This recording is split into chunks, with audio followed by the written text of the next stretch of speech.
जन्नत में आराम से अपनी बीवी के साथ, हवा के साथ तुम रहो, जो चाहे खा लो, जो चाहे पी लो, जहां चाहे मौज मस्ती करो, लेकिन ऐ आदम है हवा, इस पेड़ के करीब न जाना, इस दरख्त के करीब न जाना। अल्लाह ने मना कर दिया एक पेड़ के बारे में, इस पेड़ के करीब। अब हमारा नौजवान क्या पूछता है, शेख साहब उस पेड़ का नाम क्या था, तुझे खाना है क्या? क्यों पूछता है? हमारी आदत है फजूल सवालात करने, जिस सवाल का कोई मकसद नहीं वो सवाल करते हैं। आदम अलैहिस्सलाम को अल्लाह ताला ने एक पेड़ के करीब जाने से मना किया। पेड़ किस चीज का था, इसका क्या मतलब है? अल्लाह ने पेड़ का नाम नहीं लिया है, हमें जानने की जरूरत नहीं। अल्लाह ने कहा आदम ऐ हव्वा इस पेड़ के करीब न जाना, अगर जाओगे फतकूना मिनज़्ज़ालिमीन, तो तुम जालिमों में से हो जाओगे। फअज़ल्लहुमा अश-शैतानु अन्हा फअख़रजहुमा मिम्मा काना फीह। शैतान ने हमारे बाप आदम को और हमारी माँ हव्वा को दोनों को बहका दिया। अवाम में ये बात मशहूर है कि इब्लीस ने हजरत हव्वा को बहकाया और हजरत हव्वा ने आदम को बहकाया। ये गलत बात है, ये कुरान के खिलाफ बात। कुरान कह रहा है दोनों को बहकाया, दोनों की कॉमन गलती थी, सिर्फ हव्वा की गलती नहीं थी, ये आदम की भी गलती थी, ये हजरत हव्वा की भी गलती। अच्छा, शैतान ने ऐसे ही डायरेक्ट जाकर नहीं बहका दिया, शैतान दोस्त बन के आया, शैतान हमदर्द बन के आया और कहा ऐ आदम ऐ हव्वा, मैं तुमको एक पेड़ के बारे में बताता हूँ, उस पेड़ के फल को अगर तुम खा लोगे, ऐ आदम ऐ हव्वा, तुम हमेशा हमेश के लिए जन्नत में रहोगे, हमेशा हमेश के लिए तुम जन्नत में रहोगे या फरिश्ते बन जाओगे। गौर करो, शैतान हमारे बाप आदम को बहका भी रहा है, तो क्या कह के बहका रहा? अंतकूना मलकैनी, ऐ आदम ऐ हव्वा, इस पेड़ को खा लो तुम फरिश्ते बन जाओगे। आदम अलैहिस्सलाम को ये ना समझ में आया कि अल्लाह ताला ने मेरा मकाम तो ये बनाया कि जब मुझे पैदा किया तो फरिश्तों को हुक्म दिया कि आदम के आगे सजदा करो, और शैतान मुझसे कह रहा है ऐ आदम तो इस पेड़ को खा जाओ तो तुम फरिश्ते बन जाओगे और हमेशा हमेशा जन्नत में रहोगे। अल्लाह ने उससे बड़ा मकाम दिया था, लेकिन शैतान ने ऐसी पट्टी पढ़ाई कि हमारे बाप आदम को समझ में नहीं आया। पता ये चला मेरे भाई, हम उसी आदम की औलाद हैं और हम भी शैतान के आगे बेबस हो जाते हैं और कमजोर पड़ जाते हैं और अक्सर शैतान की चालों में आ जाते हैं। और ये भी पता चला शैतान दुश्मन बनकर के नहीं आता, शैतान दोस्त बनकर के आता है। वक़ासमहुमा इन्नी लकुमा लमिनन नासिहीन, शैतान ने कसम खाई, कहा है आदम मैं कसम खाता हूं अल्लाह की, मैं तुम्हारा भला चाहता हूं, मैं तुम्हारा बुरा नहीं। हमारे सामने कोई अल्लाह की कसम खा ले। मैं मार्केट में जाता हूं, सामान खरीद लिया, सामान का रेट पूछा दुकानदार से, उसने कहा 100 रुपए का है। मुझे लगा यार कुछ महंगा मिल रहा है, मैंने कहा यार 90 का दे दो। कहता है मौलवी साहब अल्लाह की कसम मैंने 80 का खरीदा। अब मौलवी साहब दुकान पर गए, दुकानदार ने अल्लाह की कसम खा ली, तो मौलवी साहब तो बेचारे मौलवी साहब होते हैं, अल्लाह का नाम सुन के पिघल जाते कि बेचारा कसम खा रहा है तो झूठ तो नहीं बोलता। अल्लाह वाले अल्लाह के नाम पर बड़ी आसानी से बेवकूफ बन जाते हैं। ये जुमला नोट करो, अल्लाह वाले अल्लाह के नाम पर बहुत आसानी से बेवकूफ बन जाते हैं।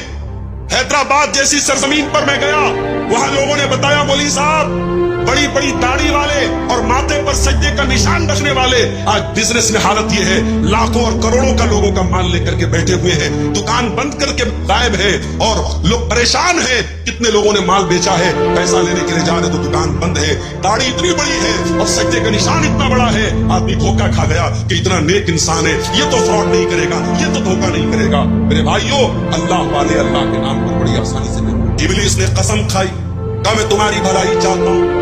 आदम अलैहिस्सलाम ने उसकी बात मान ली और उस पेड़ को खा लिया जिस पेड़ के करीब भी जाने से अल्लाह ने मना किया। अच्छा, अल्लाह ने ये नहीं कहा मत खाओ, अल्लाह ने ये भी नहीं कहा आदम फल मत तोड़ो, अल्लाह ने कहा फल के करीब भी मत जाओ। आप कहीं देखते होंगे जहां इलेक्ट्रिक पोल होता है और वहां पे करंट और पावर होता है तो उसमें लिखा रहता है खतरा, बड़े बड़े दो उसमें खोपड़ी बनी रहती है और 2 हड्डियां बनी रहती है और बीच में लिखा रहता है खतरा, ताकि आदमी दूर से अलर्ट हो जाए कि इसमें खतरा। जिस गुनाह के बारे में अल्लाह कह दे करीब मत जाओ, उसके करीब भी नहीं जाना चाहिए। मेरे नौजवान साथियों, आज समाज में जिनाकारी और बदकारी आम होती चली जा रही है और आज मोबाइल का इस्तेमाल जिनाकारी के एक आले के तौर पर हो रहा है। आज मोबाइल पर होने वाली एक चैटिंग कहां पर जाके खत्म होती है कोई नहीं जानता। आज कितने जिना के वाकयात हुए जिसकी शुरुआत एक मिस कॉल से होती है, एक रॉन्ग नंबर से आई हुई कॉल से होती है, एक गलत नंबर से आए हुए मैसेज से होती है। मेरे प्यारे भाइयों, इसीलिए अल्लाह कुरान में जब जिना का नाम लेता है तो ये नहीं कहता है कि जिना मत करो। अल्लाह फरमाता है वला तक़रबुज़ ज़िना इन्नहु काना फ़ाहिशतन व साअ सबीला। मेरे बंदो, तुम जिना के करीब भी न जाना, ये बड़ा गंदा काम है। अल्लाह ने करीब भी जाने से, और इसीलिए मर्दों से कहा गया जब चलो रास्ते में तो अपनी निगाहों को झुका कर चलो। औरतों से कहा गया जब घर से निकलो तो पर्दे में निकलो।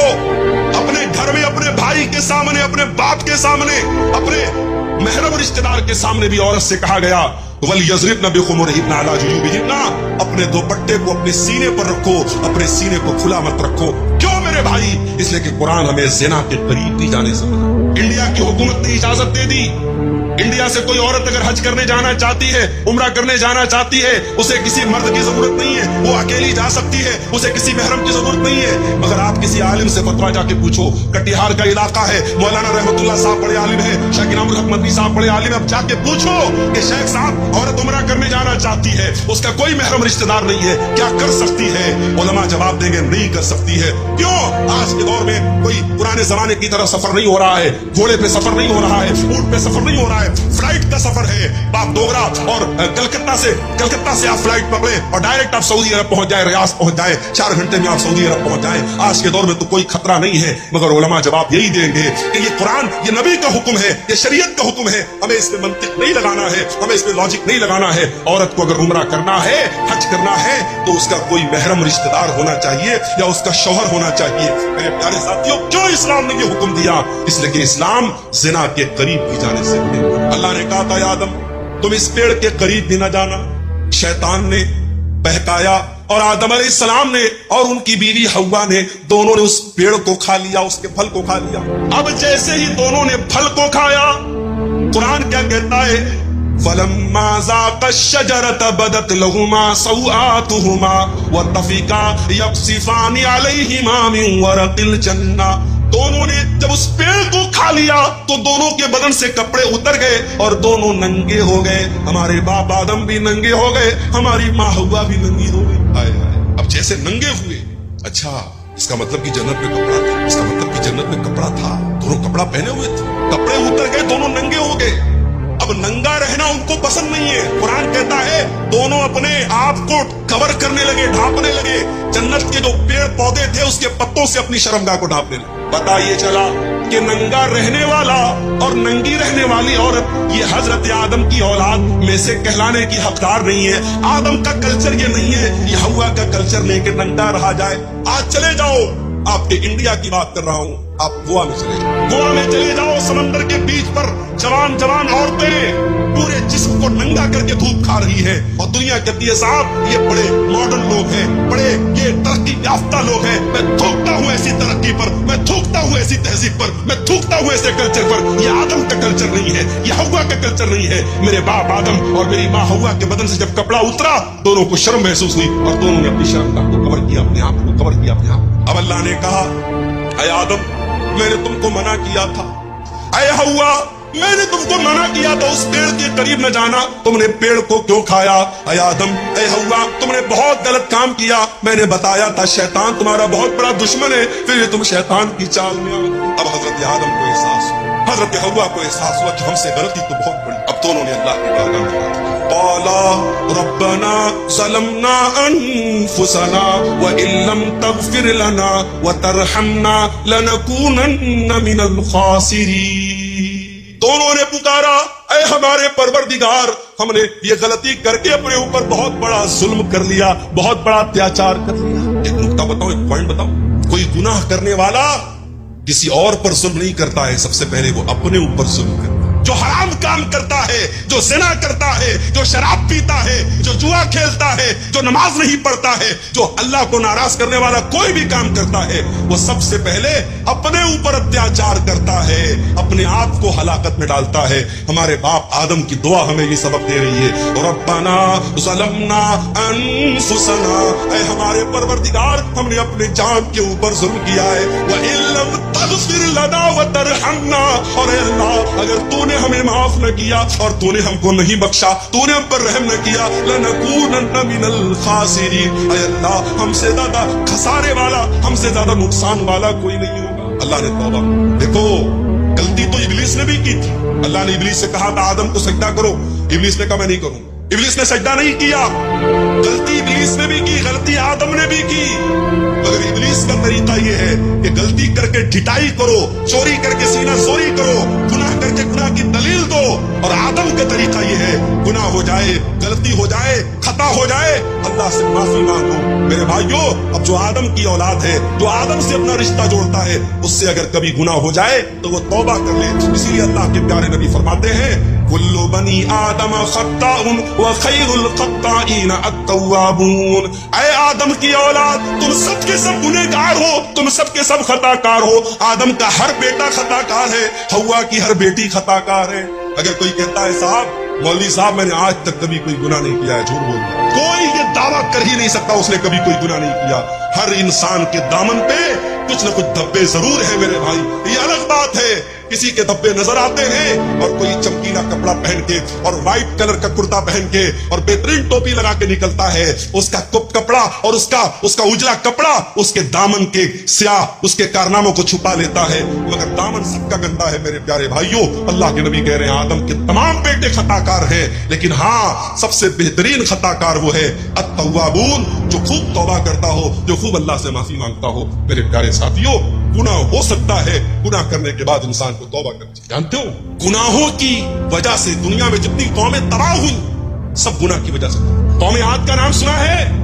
अरे आज ये दुनिया की वो ताकतें जो गरीब मजबूरों को मार रही है, बेकसूरों को मार रही है, जाकर बता दो उनसे कभी दुनिया में कोई कौम आद भी आई थी? ऐसी कौम थी कि बड़े बड़े पहाड़ों को काट के मकान बनाती थी, और कौम आद के लोग कहते थे मन अशद्दु मिन्ना कुव्वा, हमसे पावरफुल कोई नहीं है, हमसे ताकतवर कोई नहीं है, हमसे शक्तिशाली कोई नहीं है। जानते हो अल्लाह ने अंजाम क्या किया? फ़अम्मा आदुन फ़उहलिकू बित्ताग़िया, अल्लाह ने ऐसा अज़ाब भेजा कि आसमान से कौम आद के ऊपर ऐसी चिंगाड़ की आवाज आई, ऐसी आवाज आई, उन आवाज को सुनकर के उनके कान के साथ साथ उनके दिल भी फट गए, उनके कलेजे फट गए और वो वहीं पर मर गए। ऐसी आवाज आई आसमान से, अपने आप को ताकतवर कहने वाले कौम आद, उनके कलेजे फट गए और वो मरे पड़े रहे। वअम्मा समूदु फ़उहलिकू वअम्मा आदुन फ़उहलिकू बिरीहिन सरसरिन आतिया सख्खरहा अलैहिम सबअ लयालिन व थमानियता अय्यामिन हुसूमन फतरल कौम फीहा सरा। कौमे समूद के ऊपर अजाब आया, आसमान से आवाज आई, और कौमे आद के ऊपर क्या अजाब आया? अल्लाह ने 8 दिन लगातार ऐसी हवा चलाई, पटक पटक के अल्लाह ने मारा, और कौम आद के लोग जमीन पे ऐसे मरे पड़े थे, उनकी खोपड़ी अलग है, उनका धड़ अलग है, उनका सर अलग है। अल्लाह कहता है खजूर के सड़े हुए तरों की तरह जमीन पे पड़े थे। ये अंजाम कौम आद का हुआ। क्यों हुआ मेरे भाई? उन्होंने अल्लाह को नाराज किया था। बालों की रंगत क्या थी? हमारे बाप आदम अलैहिस्सलाम के बालों का कलर क्या था? ये तो नहीं हो सकता आपके वो गंजे थे ना, बालों का कलर क्या था? तो साइंस ने एक मफरूजा बनाकर साबित किया कि अगर आदम अलैहिस्सलाम और अम्मा हव्वा दोनों ब्राउन रंग के हों तो उनके बच्चे हर कलर के हो सकते हैं। और यह बात भी सामने आई है कि आपकी आंखें ब्राउन और बाल गहरे थे, कि आंखों का कलर ब्राउन है और बालों का कलर ब्लैक है। आपका ब्लड ग्रुप क्या है? अल्लाह ताला ने ऐसे ही वो मेरा आयात ही करार नहीं दिया। आपकी रगों में खून है तो उसका ग्रुप क्या था? क्योंकि इंसान जिंदा होता है तो उसकी रगों में खून तो दौड़ता है ना। तो आदम अलैहिस्सलाम की औलाद मुख्तलिफ ब्लड ग्रुप्स रखती है। मशहूर जो है वो 4 ग्रुप्स हैं ब्लड के, O, A, B और AB माइनस। सबसे ज्यादा O पॉजिटिव और A पॉजिटिव होता है, और सबसे कम AB माइनस होता है। सबसे पहले 1900 में ऑस्ट्रियन बायोलॉजिस्ट कॉरल लैंडस्टाइनर ने यह बताया कि ब्लड के जो है वो ग्रुप्स होते हैं। उसको नोबेल प्राइज भी मिला था। A, B, O। आदम अलैहिस्सलाम की औलाद मुख्तलिफ ग्रुप्स रखती है, तो ये तभी हो सकता है कि जब आदम अलैहिस्सलाम का ब्लड ग्रुप A हो और अम्मा हव्वा का ब्लड ग्रुप जो है वो B हो। अल्लाह ताला ने आदम अलैहिस्सलाम को लिबास किया था। जब हम अपने बाप पे गुफ्तगू कर रहे तो हमें देखना है, अब ये पहला इंसान हमारे अब्बा आदम अलैहिस्सलाम, इनको लिबास क्या दिया? दरख्त चखने से पहले कोई लिबास था कि नहीं? ईसाइयत ने तो टोटली इनकार कर दिया। ईसाइयत ने कहा भाई कोई लिबास नहीं। जैसे बच्चा पैदा होता है उसके ऊपर कोई लिबास नहीं होता, बाद में सालों बाद उसको लिबास का होश आता है, इसी तरह आदम अलैहिस्सलाम को अल्लाह ताला ने कोई लिबास नहीं दिया। मेरी तहकीक ये है कि अल्लाह ताला ने लिबास दिया। अल्लाह ताला ने जितने भी जानवर पैदा किए, परिंदे पैदा किए हैं, आप देख लीजिए एक कुछ हो गए। अल्लाह ताला ने जितने बनाए उनको उनकी शर्मगाह को ढांपने के लिए कोई ना कोई चीज दी, फिर उनको सर्दी गर्मी से बचने के लिए स्किन भी उसी माहौल के मुताबिक दे दी। तो ये कैसे हो सकता है कि 60 हाथ कद हो आदम अलैहिस्सलाम का और अल्लाह ताला लिबास कोई ना दे? लिबास भी दिया और शर्मगाह को ढांपने के लिए भी। अब वो क्या था ये सोच रहे हैं, वो क्या था? एक बात और आपको मैं बताऊं, मेरी दलील जो है वो ये है कि आप जब टॉयलेट में जाते हो, नेकिड होते हो ना रेस्ट रूम में, तो आप बोल नहीं सकते। क्यों? इसलिए जब आप नेकिड होते हो तो फरिश्ते आपके करीब नहीं आते, वो बाहर हो जाते हैं। और जब आप बोलते हो तो फरिश्तों को अंदर जाना पड़ता है, उन्हें तकलीफ होती है, इसलिए रेस्ट रूम में नहीं बोलते। तो आदम अलैहिस्सलाम की मुलाकात तो मुसलसल फरिश्तों से हो रही है।